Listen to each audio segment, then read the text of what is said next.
Assalamualaikum warahmatullahi wabarakatuh. Alhamdulillah, alhamdulillahilladzi biyadihil mulku wa huwa ala kulli syai'in qadir. Alladzi khalaqal mauta wal hayata liyabluwakum ayyukum ahsanu amala wa huwal azizul ghafur. Ashhadu an la ilaha illallah wa ashhadu anna Muhammadar Rasulullah. Allahumma salli ala Muhammad wa ala ali Muhammad wa man tabi'ahum bi ihsanin illa yaumiddin.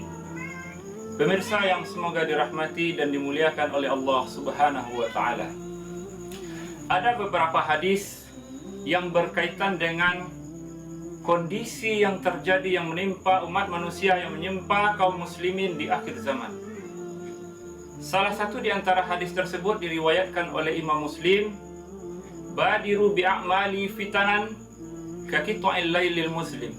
Artinya, bersegeralah kamu dalam melakukan amal-amal kebaikan, dalam melakukan amal-amal soleh, sebelum datangnya suatu zaman di mana zaman tersebut penuh dengan fitnah. Disebutkan bahwa pada zaman tersebut adalah zaman yang penuh dengan fitnah. Kakitu'il lailil muslim, sebagaimana potongan malam yang sangat gelap gulita. Ini adalah kondisi yang dinubuatkan oleh baginda Rasulullah sallallahu alaihi wasallam. Di mana pada saat sekarang ini kondisi tersebut sangat mungkin terjadi menimpa kaum muslimin.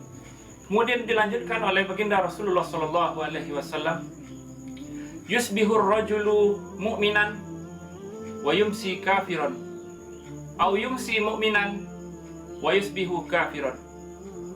Yang artinya, pada pagi hari seseorang bisa beriman kepada Allah Subhanahu wa taala, dan di sore hari seseorang menjadi kafir. Dan di waktu sore seseorang bisa beriman, dan di waktu pagi seseorang tersebut bisa menjadi kafir kembali. Bagaimana kondisi ini bisa terjadi? Dilanjutkan oleh perkataan beliau, baginda Rasulullah sallallahu alaihi wasallam, yabi'u dinahu bi'aradi minad dunya. Mereka menjual dinnya, mereka menjual agamanya dengan mengharapkan keuntungan yang sedikit dari dunia ini.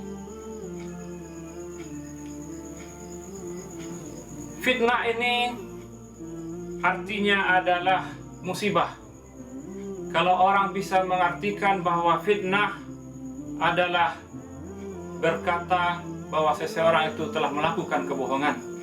Akan tetapi fitnah yang dimaksud di sini adalah musibah.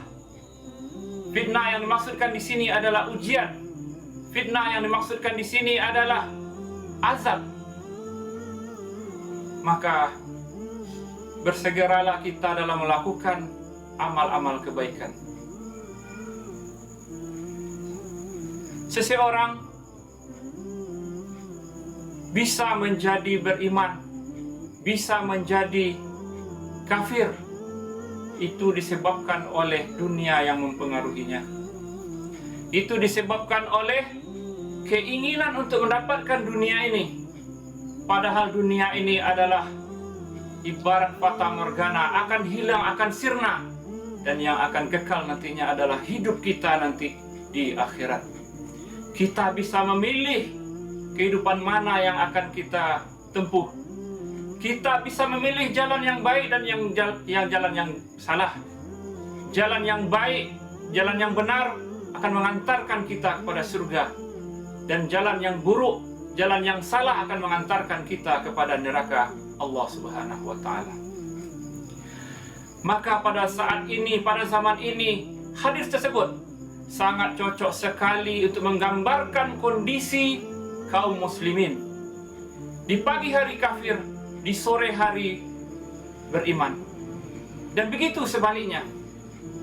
Makanya timbangan yang dipakai oleh baginda Rasulullah sallallahu alaihi wasallam bukan lagi tentang amal-amal keburukan dan amal-amal kejelekan, akan tetapi timbangan yang dipakai pada saat ini lebih daripada itu, yakni timbangan antara kafir dan beriman, antara beriman dan kafir. Para ulama telah mengelompokkan dosa-dosa kepada beberapa kelompok. Ada dosa kecil, ada dosa besar, dan ada dosa besar yang mengakibatkan seseorang keluar dari keimanan. Inilah yang dinamakan dengan nawaqidul iman. Dan ini sangat dikhawatirkan oleh kaum muslimin dan orang-orang yang beriman. Karena apabila kita melakukan suatu perbuatan, apabila kita mengucapkan suatu perkataan, ataupun terbetik dalam diri kita, dalam hati kita, sesuatu yang bertentangan atau berlawanan dengan syariat Islam, itu bisa mengakibatkan kita menjadi orang-orang yang kafir, bisa mengeluarkan kita dari keimanan. Makanya Allah Subhanahu wa ta'ala dalam surat Az-Zumar telah mengatakan, la in asyrakta la habitas a'maluka wa la takunanna minal khasirin. Apabila kalian melakukan sebuah perbuatan kesyirikan, maka akan lenyaplah amal-amal kebaikan kalian, dan kalian pada nantinya akan menjadi orang-orang atau kaum yang merugi.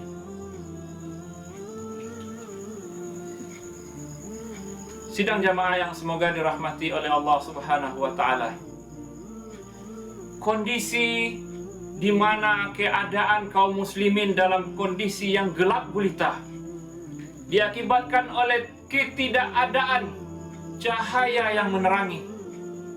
Makanya kaum muslimin sangat yakin, kaum orang-orang yang beriman sangat yakin bahwa sumber cahaya yang menerangi alam semesta ini berasal dari Allah Subhanahu wa ta'ala. Allahu nurus samawati wal ard.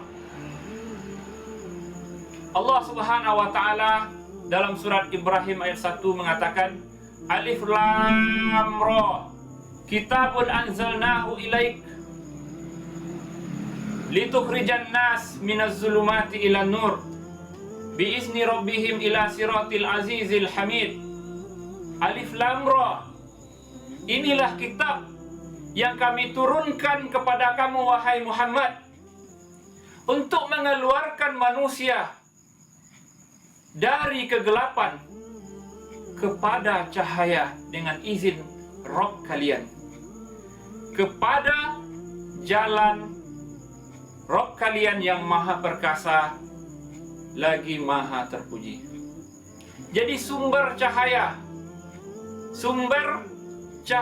yang diturunkan oleh Allah Subhanahu wa ta'ala, yakni Al-Quranul Karim, diturunkan kepada baginda Rasulullah sallallahu alaihi wasallam untuk mengeluarkan manusia dari kegelapan menuju ke cahaya. Kemudian dalam surat An-Nisa ayat 174, Allah Subhanahu wa ta'ala juga mengatakan, berfirman, ya ayyuhan nas qad ja'akum burhanun min rabbikum wa anzalna ilaikum nuran mubina. Wahai manusia, telah datang kepada kalian, kepada kamu kebenaran. Telah datang kepada kalian kebenaran dari Rabb kalian. Maka kami turunkan kepadanya, pada kalian, cahaya yang terang benderang, yakni Al-Quranul Karim. Jadi Al-Quran adalah satu-satunya sumber cahaya yang akan menerangi alam semesta ini. Bapak dan Ibu sidang jamaah yang semoga dirahmati oleh Allah Subhanahu wa ta'ala, pada saat ini kondisi umat manusia di akhir zaman betul-betul sangat memprihatinkan sekali. Yang hak dikatakan batil, yang batil dikatakan hak. Sebuah kebenaran akan menjadi kejahatan, dan kejahatan akan menjadi kebenaran. Dan inilah kondisi yang sangat sesuai, dan fenomena ini sangat sesuai dengan yang dinubuatkan oleh baginda Rasulullah Shallallahu Alaihi Wasallam dalam hadis tersebut. Pada saat ini kondisi umat manusia telah lari dari Al-Quranul Karim. Kenapa? Apakah Al-Quranul Karim ini tidak lagi menjadi cahaya bagi mereka? Sesungguhnya Allah Subhanahu wa Ta'ala bukanlah menurunkan Al-Quranul Karim hanya sebagai bahan bacaan, bahan tilawah untuk dihafal. Akan tetapi sesungguhnya Allah Subhanahu wa Ta'ala menurunkan Al-Quran untuk diterapkan, untuk menjadi bagian dari nilai kehidupan, untuk menjadi sumber dari segala sumber hukum.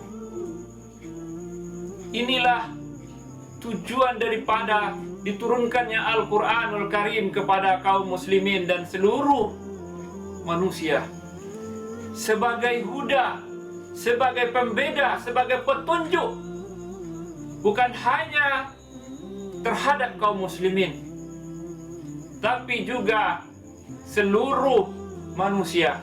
Allah Subhanahu wa Ta'ala juga telah mengatakan dalam Quran surat Al-Baqarah ayat 185, sebagaimana yang sering dikatakan oleh para dai, Syahrul Ramadan allazi unzila fihi al-Quran hudan linnas wa bayyinatin minal huda wal furqan.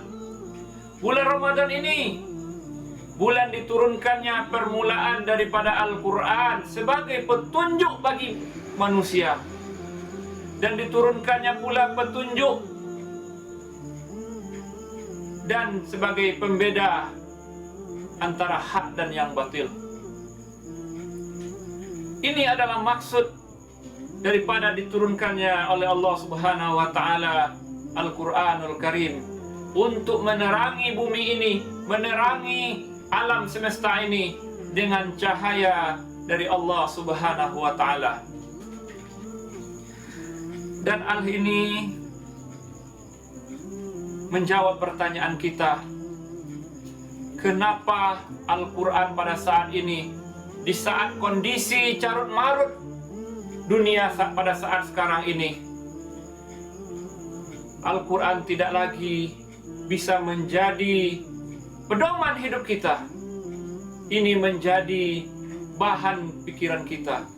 Kita sebagai seorang muslim harus berpikir secara cerdas. Kenapa Al-Quran ini, petunjuk yang datangnya dari Allah Subhanahu wa Ta'ala, tidak bisa menjadi pedoman hidup kita, tidak bisa menjadi huda? Kenapa? Karena Allah Subhanahu wa Ta'ala tidak menghendaki kita untuk bisa menerapkan Al-Quranul Karim secara kafah pada saat sekarang ini. Maka kaum muslimin sidang jamaah yang semoga dirahmati oleh Allah Subhanahu wa Ta'ala, jadikanlah Al-Quran ini sebagai pedoman, sebagai petunjuk dalam menjalani hidup dan kehidupan kita. Semoga kita nantinya akan selamat hidup kita, akan selamat hidup kita di dunia, dan nantinya akan selamat juga hidup kita di akhirat. Amin amin ya rabbal alamin. Hanya sekian yang bisa saya sampaikan. Fa'tabiru ya ulil absar la'allakum turhamun. Assalamualaikum warahmatullahi wabarakatuh.